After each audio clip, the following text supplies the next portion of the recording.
You know, as is the case with most people, you get time off and you just disappear and you go into a nice, quiet, secluded place away from the world, distancing yourself from the regular regimen of daily life. But those are for people who don't have viewers and listeners. I happen to have both. And as a result, I didn't want to leave people in the dark because I care about you. I care about you. I want to make sure you knew that I want to stay connected to you. And that's why this special edition of the Stephen A. Smith Show is all about you. All about you. No interviews, no anything. Just me and you. What the hell am I talking about? You're about to find out. Special edition of the Stephen A. Smith Show. Just for you. Come on.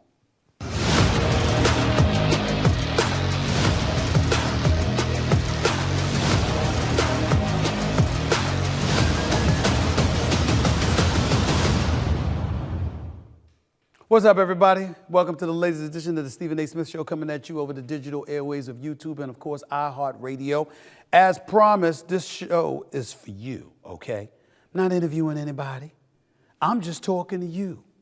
Tweets, phone calls, videos, the list goes on and on, because one of the things I want to incorporate more into this show is making sure that I communicate more with you, because I know a lot of y'all out there got things to say, and you want to make sure that you communicated with me directly. So who am I to disappoint you?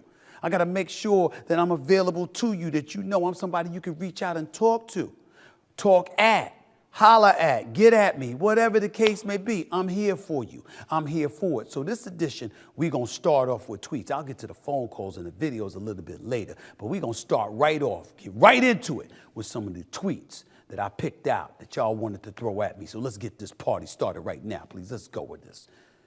At the fox named Petty, right? Stephen A. Smith, what is the next project that you're working on that the masses will be able to hear about? Well, it's interesting that you bring that up. Certain things I can't tell, you know, because as the world knows, I'm in contract negotiations and all of that stuff, and I can't reveal everything, you know. But what I can tell you is something that I'm doing on the side. First things first, I had a production company. It was called Mr. SAS Productions. Well, you know something? I changed the name of it. The name of my production company right now, the name of my media company right now is Straight Shooter. The title of my best-selling book for the New York Times best-selling book, that title, Straight Shooter, is the name of my media company now, my production company, my podcast company. That's what I'm doing. So I want you to know that. That's number one. Number two, under its umbrella, I've created a drama series. It's been picked up. Can't tell you by who. I got to wait till that announcement comes out. But it's been picked up, and it's a drama series, okay? It's a drama, not a dramedy, a drama series. I can't tell you who, and I can't tell you with who's been picked up by, and who I'm partnering with on the project. But I'm the creator. It's my creation, and I got some big-time partners that's working with me on it, and I'll be able to announce that in a few weeks as well. So stay tuned. It's coming, and it'll be a doozy. I promise you that. I promise you that. Let's go to the next tweet right now, please. At Just Posa, right, Stephen A. Smith? If you had 24 hours to live, what would your final meals be, and what would be the final fun thing / place you would do / visit? All right, let's leave this up. First of all, me personally, lasagna. Lasagna with my mama biscuits by Abigail, because Abigail makes these delicious biscuits. I'd want my lasagna as well, ground beef, not turkey, all right? Okay, so I'd want that, all right? But I also like my baked turkey wings, but I don't like them too wet and soggy. I like them juicy but somewhat dry, a little crunchy at the same time. Only my mama and my sister Carmen can make it perfectly, you know, but I like that. The combination of that with some stuffing, you know, some stuffing, some candy yams, you know. Obviously, I like my broccoli or my string beans too. That's what I like. But it's got to be the lasagna with my mama biscuits by Abigail. That's what it's got to be, my sister Abigail. So it's got to be that, right? That would be my meal. What would be the final fun thing or place I would do or visit? Well, the final fun thing that I would do honestly speaking, I'd go on a trip to Africa with my daughters. I'd take them to see the motherland. I'd take them to see the homeland. That's what I would want to do. All right? That's when I want to be one of my biggest experiences, even though I ain't into all of that safari and stuff like that. I get scared that the truck gonna break down and stuff like that. I'd be stuck in the safari. I ain't trying to be somebody's meal. I ain't trying to have that, okay? But I would love to do that, right? And then when it talks about that's the place that I would go and the thing that I would like to do. So that's what comes to my mind. The other stuff, I can't repeat over FCC airwaves. That is none of your business. Now, let's go to the next one, okay? At Stephen A. Smith, @_Chillington. Stephen A. Smith, hey, Stephen A. We all know about the polarizing hot dog being a sandwich debate, but consider a different scenario. When you pour milk into cereal, would that milk now be considered a broth, a sauce, or a beverage? How the hell would I know? I really don't know. Where do y'all come up with some of these questions? It ain't a beverage. Because, I mean, you know, that's just something you're drinking, you know, with you know, just in and of itself, you know. The cereal in there. No, it wouldn't be a sauce either, but it could be because, you know, it changes depending on the cereal. When you put Fruit Loops in milk, it's a different flavor that comes with it compared to honeycombs or the sugar pops. You see what I'm saying? So it could be a sauce. I wouldn't say the broth. I would have to go with the sauce. I would go with the sauce. I mean, I don't really know what the hell I'm talking about. I'm just trying to answer your question. But if I had to guess between a beverage, a sauce, and a broth, I would say the sauce. Next tweet, what you got? Stephen A. Smith. Oh, this is @RFC0316. Stephen A. Smith, what made you a Pittsburgh Steelers fan? The Immaculate Reception. Franco Harris going up against the Oakland Raiders. When Terry Bradshaw threw a pass over the middle, it ricocheted from a hit. You know, he got popped. The receiver got popped, got hit. It ricocheted off of him, bounced into the hands of Franco Harris, who, before it hit the ground, picked it up and scampered down the left sideline for a touchdown. One of the greatest plays in NFL history. Here's the reason why it mattered to me. I was only 5 years old, and it's the first football game I ever saw. And when I saw that, first highlight, when I saw that, I fell in love with the black and gold ever since, and I've been a Steelers fan ever since. That's the reason that happened. All right? One more to go. Elijah Goodman, @SI7ENTO. Stephen A. Smith, should the Lakers move AD back to the 4 and try to trade for a solid 5? They literally beat Jokic like that, and he has said in multiple interviews that it was his hardest struggle. Well, the Lakers have been trying to do that. The problem is they can't find a legitimate 5 that can do the things that they need to do so they could put Anthony Davis comfortably at the 4. So they're asking Anthony Davis to make that sacrifice. Now, the brother's big time. Anthony Davis is one of the greatest players in the world. The issue with him is his health. But when this brother's on the basketball court playing, Anthony Davis is one of the elite superstars in the game of basketball. He's good for 28 and 12 a night. He's that big time. Okay? And so in a perfect world, if the Lakers had the right kind of size and Anthony Davis didn't have to preoccupy himself with defending against 5 straight up, and he could be a spy on the front line there to provide help defense and block shots and what have you, I think he'd be even more formidable defensively. And we know offensively there's but so much you can do with the brother because, again, he is big time, inside and out, legit 6'11", got moves around the basket, great footwork, high basketball IQ, elite defensive player. Anthony Davis is a bona fide star in the game of basketball. They could help him by by preventing big boys like Jokic from leaning on him and stuff like that. I think that would do big time help to him. Absolutely big time help for him. That's it for the tweets. Your calls are next because I like to hear what y'all have to say to me live as well. You calling me, I'm going to answer. Nobody's hiding. This is the Stephen A. Smith Show. I am Stephen A. Smith. I don't run. In this day and age, probably because I can't with my knee, you know.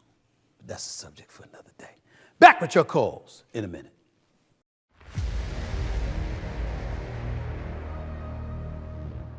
I want to take a second to let everyone know that the NFL season is fast approaching, but you don't have to worry because PrizePicks has got you covered. That's right. With America's favorite sport around the corner, PrizePicks is going to help you cash in. In case you didn't know, PrizePicks is a daily fantasy app where you can select 2 or more of your favorite players and then pick more or less on their projected in-game stats. What's even better, PrizePicks has something for every sports fan. Choose from the WNBA, MLB, boxing, and everything in between. You can pick Asia Wilson, Juan Soto, and Sidney Crosby, all in the same entry. I make my picks and submit early, all in less than 60 seconds. Then I sit back and I watch, and get this.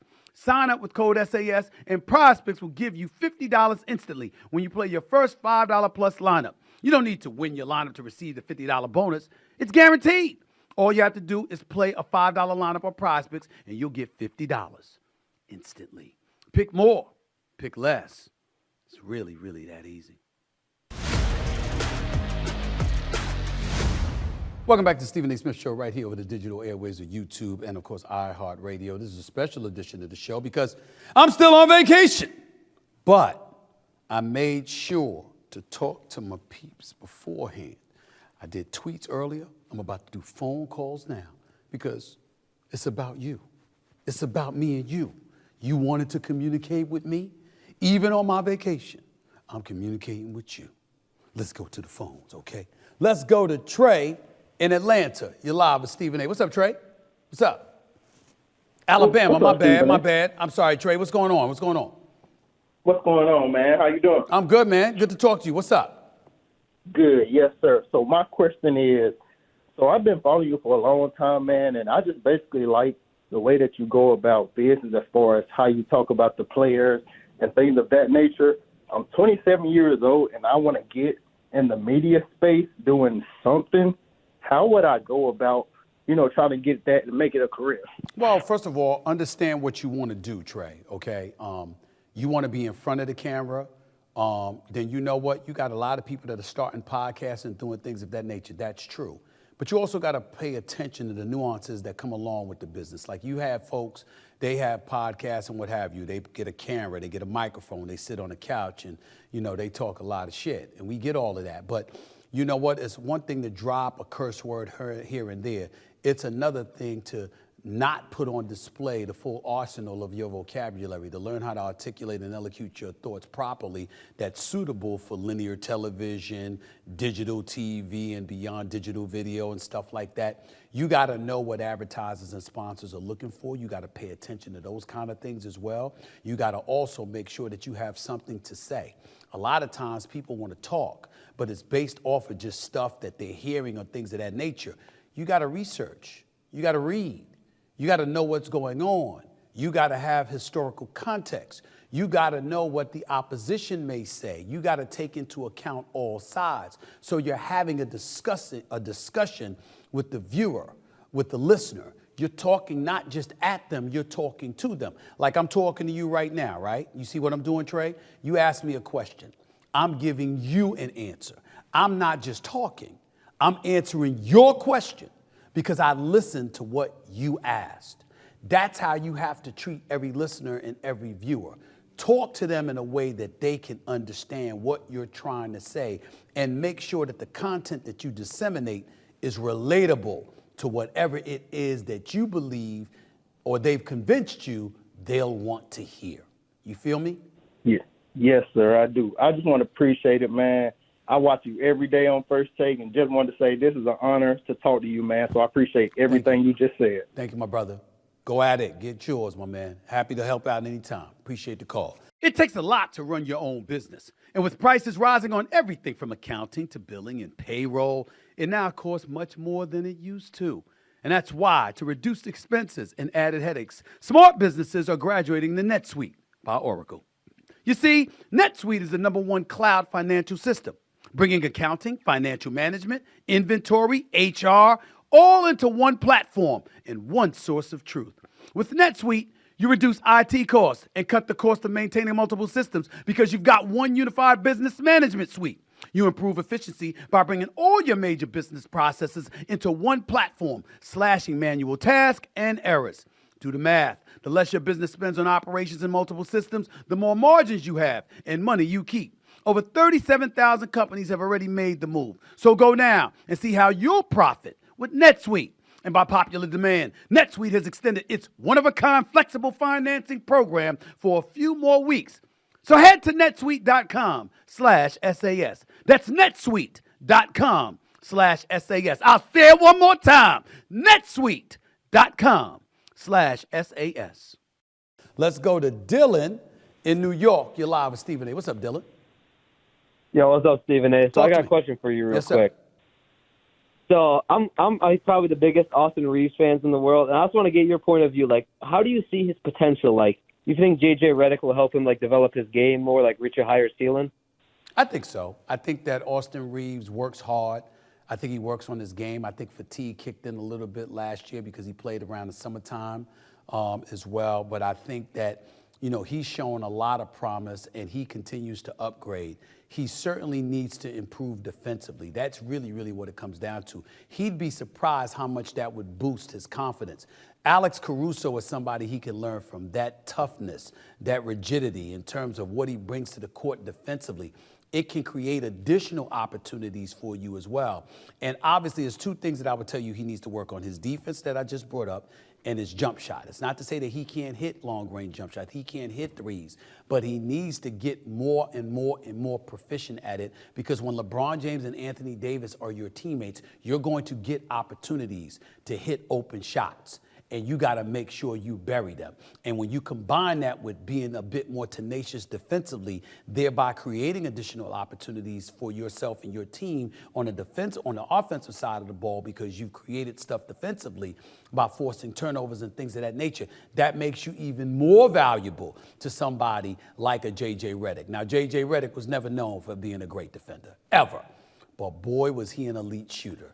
Make no mistake about it. So if you're Austin Reeves and you go in there and you show him that you're committed to improving defensively and you're committed to improving your jump shot, it's not just going to be a breath of fresh air to J.J. Redick. It's also going to be a breath of fresh air to LeBron James and Anthony Davis. And those are the two people you should want to please more than anybody. That's my answer to your question. It's because, like, I watch most of the Lakers game whenever. Sometimes he'll just completely lose confidence and, like, not even want to take the ball Can't up. do that. And it's like, Can't do that. involved. One thing I will say to you is here: you don't have a license to lose confidence when you're a Los Angeles Laker. Laker Nation, their attitude is, yo, we the Lakers. We ain't got time for that. We got championships to win. Boston got one up on us now. They got their 18th championship. Now we trailing. We got 17. Damn that. Let's fix that. You see what I'm saying? So you got to make sure that ain't you. That ain't your problem. Okay? Happens to every shooter that goes there. They just lose confidence, get traded, get cut. That's right. And then their We career's can't have over. that. I appreciate the call, man. Thank you so much. It pays to get paid on Cash App. When you deposit your paycheck on Cash App, you can get a little extra protection with up to $50 in free overdraft coverage. Having a little extra cushion to give you peace of mind at no extra cost is a beautiful thing. There's nothing better than having peace of mind, or a peaceful moment like running late to the airport but still making your flight, getting to your car before they hook up the tow, taking your kids to the game on $1 hot dog night. So once again, getting paid on Cash App isn't just convenient. Cash App has got you covered. That's money. That's Cash App. Download Cash App from the App Store or the Google Play Store today. Kevin in New Orleans, you're live with Stephen A. What's up, Kev? Yo, what's up? Talk to me, man. Yeah, I'm just asking you if you played the College Football 25 game yet. I have not. I'm not really big into the video games, but that's going to change because I got nephews and nieces on me all the time, not to mention some NBA players who telling me I need to learn this stuff. And now you got the college football stuff going on. I do need to learn it. I don't know, my brother. You're an expert at that, not me. But I'm going to learn it. I promise you that. Okay. This game's a little hard. It's going to take some time to get used to it. I got time. The key is learning, man. I'm not getting paid for it. So you crawl before you walk. You learn. You go through your growing pains. You know, that's all. Yeah. All right? But I'm trying. At least I'm not summarily dismissing it. You know what I'm saying? I could have said, what the hell you asking me about that for? I don't play no damn video games. But you're right. I'm wrong. I should play them more. And I will. Appreciate it, man. Thank you so much. Aaron in Chicago, you're live with Stephen A. What's up, Aaron? How are you? Aaron, are you there? I'm good, Stephen. How you doing, sir, man? I'm good. How are you? Talk to me. What's going on, bro?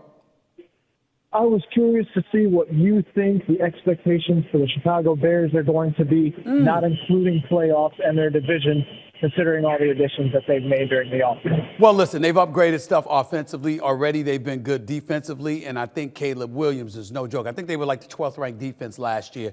Caleb Williams being there, I think that's a huge, huge plus. Eberflus is your head coach. My issue with him is that, listen, I can't hold it against him, but the bottom line is that you did get the impression they needed something new. But I'm going to give them a chance, and I will say this. I don't expect them to make the playoffs this year, but it's not because I don't expect them to be improved. My issue is I'm much, much higher on Green Bay and Detroit. I think when you look at Green Bay, Jordan Love is no joke. And when you look at Detroit, they were in the NFC Championship game last year. They're not going away. All right, Coach Campbell is no joke. All right, he's a rough rider, and he's instilled something, and he's really changed the culture of the Detroit Lions in such a way that I got to give props where it's due. It's one thing to say that the Chicago Bears ain't going to make the playoffs because they're not going to be very good. That's not my issue. I think they will be improved. I think they will be better. I think Caleb Williams will prove to be a stud. I'm wondering whether or not he's going to be the second coming of C.J. Stroud. We'll find out. My issue with them is the division that they're in. I think there are two teams that are ready in Green Bay and Detroit. And that is what I think is going to be a problem for Chicago, not because they're bereft of talent. I respect your opinion, sir. I appreciate it. I look forward to the season. God bless you. Thanks a lot, man. God bless. Feel free to call back anytime. All right? You know that was me talking to the people live, taking your phone calls, because I don't run. I like these questions. I wish a lot more of them come. I'm definitely going to incorporate that into this show. But that's not the only thing I'm incorporating into the show. I want your videos, too. See, I don't want to just hear you. I want to see you, too, sometimes. So I got videos coming up next. We haven't done that on this show. We're about to do that right now, right after this break. You're watching the Stephen A. Smith Show right here over the digital airwaves of YouTube and, of course, iHeartRadio. Back with more in a minute.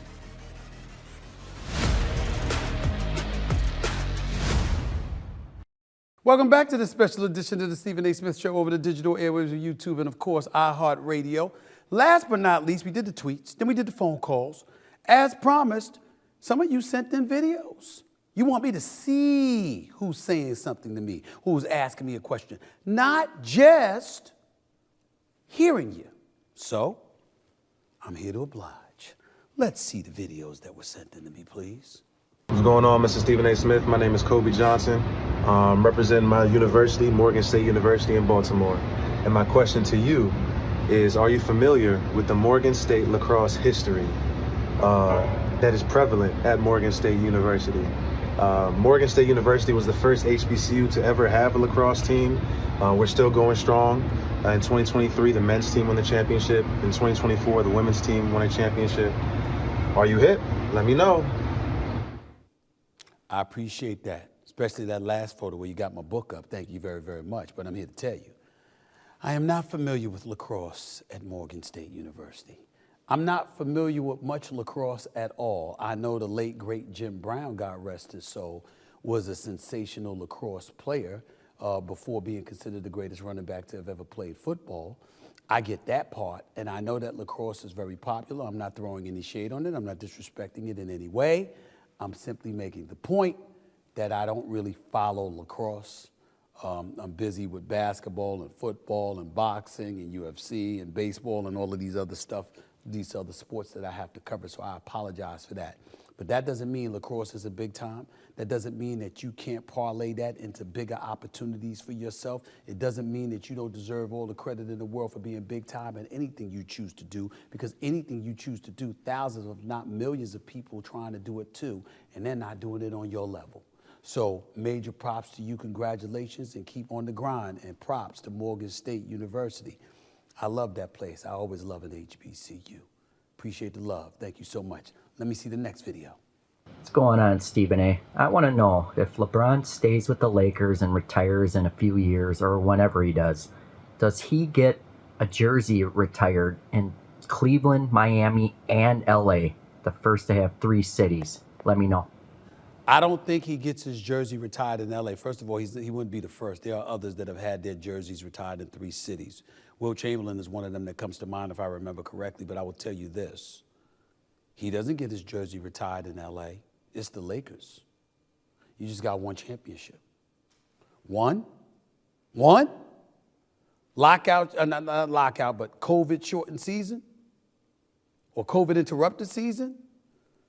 Look, in the bubble, it's hard. He deserves a lot of credit for it. But I don't think you get your jersey retired because of that. LeBron is LeBron. He's big time. Became the all-time leading scorer in NBA history wearing a Lakers uniform. You could make the case for that. He's a champion in the Lakers uniform. You could make a case for that. But when you consider the greatness of the Los Angeles Lakers, Magic Johnson, 5 rings, Kobe Bryant, 5 rings, Shaquille O'Neal, 4 rings, Kareem Abdul-Jabbar, when you see that stuff, the great Jerry West, even though he only had 1 ring, but obviously he was the silhouette. I mean, you could retire LeBron James' jersey. I can't rule it out. But if you didn't retire his jersey in Los Angeles, I don't think anybody would sneeze at that. You got to retire his jersey in Miami, and you got to retire it definitely in Cleveland. That's just me. Let's go to the last one right here. My question for you is, Bronny James, can he be more than just a role player in the NBA? Can he even be a role player in the NBA? What is Bronny James' ceiling in the NBA? That is my question. Thank you. Great question, honest answer. We don't know. And anybody who tells you we know is a damn liar. You just don't know. There's no way around it. Here's the reason why. The 1 year that first of all, he was in high school, he was an All-American, but he was averaging 14 points a game. And there's a lot of people that were critical of him being an All-American because they said he was that because of his dad, because you don't become a McDonald's All-American averaging 14 a game. Kendrick Perkins came on this show and said that. Then he goes to college. He suffers the cardiac arrest before his first season, and he can't come back to play until January. Then even then, he's limited to about 19 minutes a game, averages under 5 points a game. So we needed to see more. Then he decides that he's going pro, and he's going to enter the NBA draft, and it was paved for him to be drafted as a Los Angeles Laker. And sure enough, he got drafted by the team his daddy plays on. He's got a contract.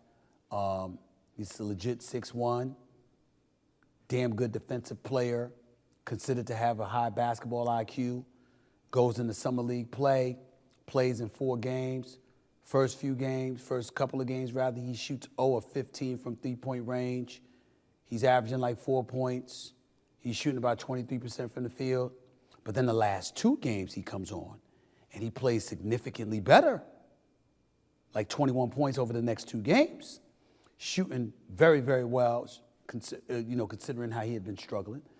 And so you see that he's a kid that's going to continue to work on his game. He's obviously learning from the best possible tutor on the planet in LeBron James. That's his daddy. And J.J. Redick knows a thing or two about teaching the game of basketball as well. So in the G League, I assume he'll spend some time in there. If he's not going to spend time, he'll be around NBA players. You believe he'll work hard, he'll consider to grow, and we'll take it from there. I'm not going to rule out the possibility that he's going to be a quality player. There are people at this moment who are more deserving of the opportunity than he was. There's no doubt about that. Nepotism definitely played a role, but what else is new? That does in our society on a multitude of levels. I'm not going to throw any shade on him because of that. I wish him nothing but the best. But it's going to be a challenge. And the honest answer to your question is we have not the slightest damn idea of what Bronny James is going to be. We got to wait and see. We just do. That's it for this special edition of the Stephen A. Smith Show. I hope you enjoyed my tweets. I hope you enjoyed the phone calls. I hope you enjoyed the videos, because I'm going to keep giving those to you, all right? You said you wanted them, so I've incorporated it into the fabric of the show. From time to time, you'll get those things, if not more frequently than that. Just a taste of things to come. It's 2024. We're on the tail end of that, and 2025 is rapidly approaching. Stay tuned. The Stephen A. Smith Show over YouTube and iHeartRadio. You never know what you're going to get. Until next time, peace and love, everybody.